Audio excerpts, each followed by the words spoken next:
I hate all these journalists, especially the ones what earn off us. Know what I mean? Like Ariel Helwani in particular, like he loves earning money off fighters. Yeah. Like every decent job he's had, he's been sacked from. Know what I mean? Like, and now he's just a biased content creator. Yeah. Know what I mean? 100%. And he hates on you, hates on the UFC, even hates on me now. Yeah. And it proper annoys me because he uses fighters for clicks, uses fighters to make money, and then tries to have the audacity to talk about the UFC and yourself, saying that they don't pay the fighters enough. Get your dough out, Ariel. Know what I mean? Start paying people for these interviews, what you make thousands and thousands and thousands of pounds on. And that, I know that now because I make money off YouTube. So I know how much he earns off YouTube, off all his interviews, what he does. And you're doing it for exposure. No, you're not. You're doing it to put money in your pocket, Ariel. You little rodent. Lad. Woo! I just sat back and let that go. I didn't want to interrupt. He's a massive sack of is what he is. Exactly.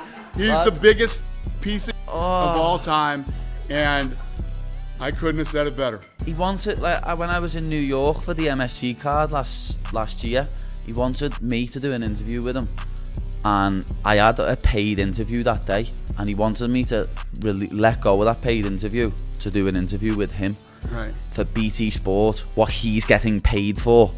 And he said, "Oh no, that's me journalist integrity. You're not a journalist no more. Far from it. You're a content creator, Ariel. You're not a journalist. Stop lying. You're very biased in what you do and what you say." So true. And he went on his MMA hour and talked about me and my manager. And then I ended up messaging him. They're going to have to bleep this out, but my first line was, "You're a cheeky you." Know what I mean? Yeah. And he didn't like it. But I was just me being honest. Right. Know what I mean? He was talking about me, saying that I can't believe fighters and managers have got the audacity to ask me for money. Why wouldn't we? You're a content creator. If I'm... Wait. Yo, the big fella.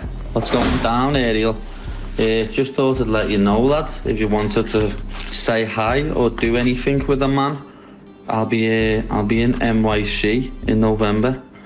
I think I'm gonna be there from the 3rd to the 6th, and then I'll be coming back again on the 17th or the 18th, and then be coming back to Liverpool on the 23rd. So I'm about in New York, 2 separate occasions, just in case you want to see your mate, you know what I'm saying? October 27th. That's Paddy Pimblett sending me a voice note saying, "Hey, I'm going to be in New York if you want to do anything." I didn't reach out to him.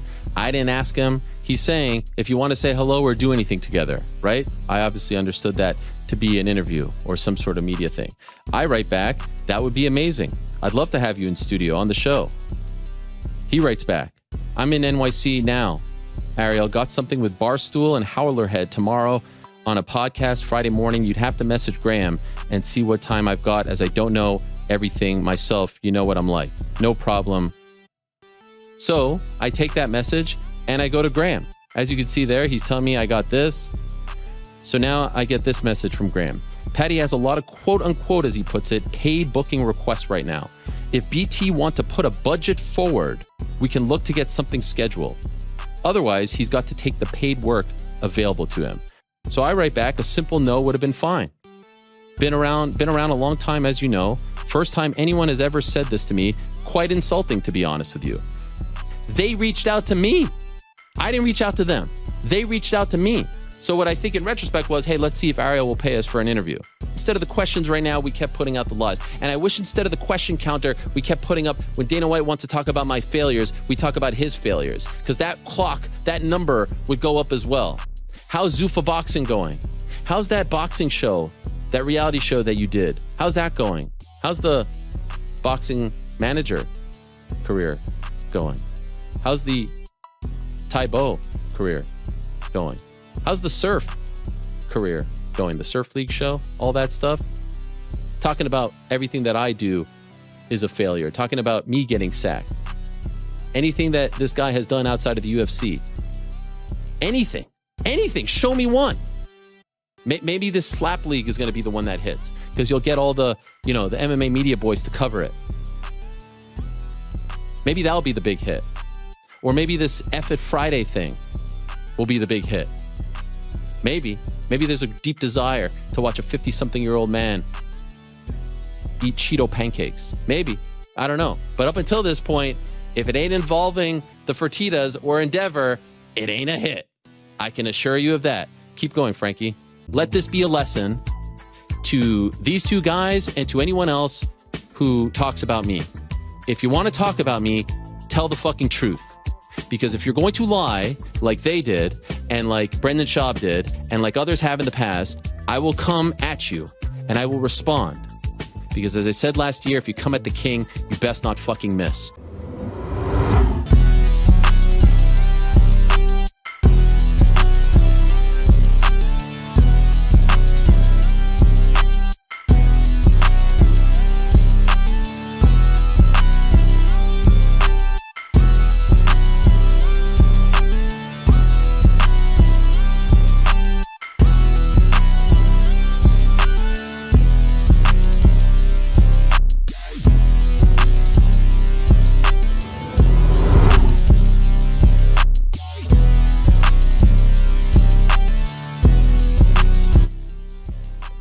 All right, hey everyone, it's another car update for you on the way home from the MMA Hour. So as I was leaving, saw the news that TJ Dillashaw had been removed from the UFC rankings. Then I saw my old ESPN colleague Michael Wansover report that TJ Dillashaw had retired.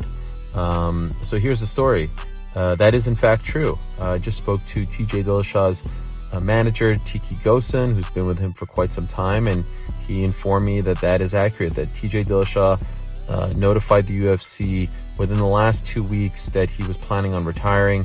Basically, around a month ago, he had the shoulder surgery coming off the Aljamain Sterling fight, and afterwards, when he met with his surgeon, the surgeon told him that it's going to be a long road, and there's a chance that he might need a second surgery down the line, that it's a very delicate injury, that it's one of the worst injuries to a shoulder that particular surgeon had ever seen. And basically, for a guy who has, been through a lot over the last few years, not to mention multiple surgeries on his shoulders, on his knee, that felt like a very daunting task. And so perhaps emotionally or not, we'll find out in due time. He told Tiki that he wanted to walk away, that he had had enough, and came as a shock to both Tiki and to the UFC, I'm told.